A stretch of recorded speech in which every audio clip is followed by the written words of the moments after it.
हिंदुस्तान की सबसे हॉट लोकसभा सीटों में शुमार अमेठी लोकसभा सीट इस बार अभी सामान्य चुनावी गर्मी के लिए तरस रही है। कारण यह है कि राहुल गांधी के यहाँ से लड़ने या न लड़ने का सवाल इतना बड़ा हो गया है कि उनके समर्थक हो या विरोधी सब इसके जवाब की तलाश अथवा इंतजार में थके जा रहे हैं। स्थानीय कांग्रेसी इसे अपने रणनीतिकारों की सफलता मान रहे हैं और मजा लेते हुए कह रहे हैं कि हमारे लिए इससे बेहतर और क्या होगा कि प्रतिद्वंदी छाया युद्ध में ही पस्त हो जाए। जबकि पिछली बार मैदान मार चुकी भाजपा प्रत्याशी स्मृति ईरानी लगातार मैदान में डटी हुई है, लेकिन वो क्या करें, उनके निशाने बनाने के लिए कोई सामने ही नहीं है। कांग्रेस के इसी क्षेत्र के निवासी प्रदेश सह समन्वयक विकास अग्रहरी को बरबस अपने पाले में खींच लाने की उम्मीद उनकी कवायद भी उन पर उल्टी पड़ी है। अग्रहरी का कहना है कि स्मृति के आवास पर उन्हें उनकी इच्छा के विपरीत अंगवस्त्र पहनाकर भाजपा में शामिल करा दिया गया था और वो अभी भी कांग्रेस में ही है। बीच बीच में फुलझड़ी की तरह ये खबर भी आ रही है कि कांग्रेस की ओर से भाजपा सांसद वरुण गांधी स्मृति के मुकाबिल होंगे, जो पीलीभीत में अपना टिकट कटने के बाद से भाजपा से नाराज है और साफ छुपते भी नहीं, सामने आते भी नहीं के हाल में। कई हलकों में जहां ये कहा जा रहा है कि 26 अप्रैल को अपनी वायनाड सीट पर मतदान के बाद राहुल गांधी अमेठी का रुख करेंगे, तो वहीं ये भी याद दिलाया जा रहा है कि प्रियंका के पति रॉबर्ट वाड्रा कह चुके हैं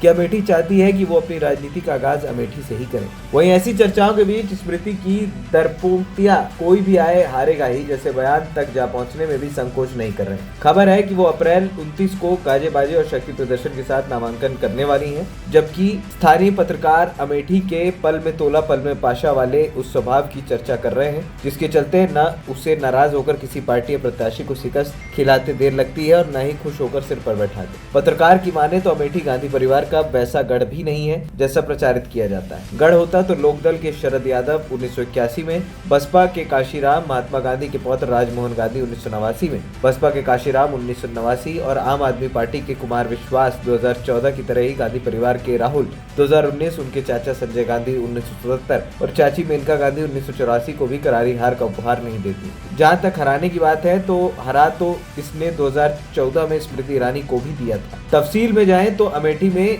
1977 में इसने तत्कालीन प्रधानमंत्री इंदिरा गांधी के छोटे बेटे संजय गांधी को इमरजेंसी के युवराज कहलाते थे पूरी तरीके से नकार दिया। तो केंद्र में जनता पार्टी सरकार का प्रयोग विफल होने के बाद 1980 में सराखों पर बैठा लिया। विमान दुर्घटना में उनके आकस्मिक निधन के बाद 1981 में हुए उपचुनाव में उसने उनके बड़े भाई राजीव गांधी को तो अभूतपूर्व ढंग से मत दिए थे, जबकि उनकी राह रोकने आए लोकदल के शरद यादव महज 21,188 मत, जिसके चलते उनकी जमानत जब्त हो गई। इंदिरा गांधी की हत्या की पृष्ठभूमि में हुए 1984 के आम चुनाव में गांधी परिवार में बढ़ती खुन्नस के बीच संजय की पत्नी मेनका संजय विचार मंच के बैनर पर राजीव गांधी के विरुद्ध आ खड़ी हुई, तो अमेठी उनकी जमानत जब्त कराने में भी नहीं हिचकी। वहीं 1989 में मुकाबले को फिर से गांधी बनाम गांधी और असली बनाम नकली गांधी बनाने के लिए विपक्ष ने महात्मा गांधी के पौत्र राजमोहन गांधी को राजीव के खिलाफ मैदान में उतारा, तो भी अमेठी अविचलित भाव से राजीव के साथ ही खड़ी रही।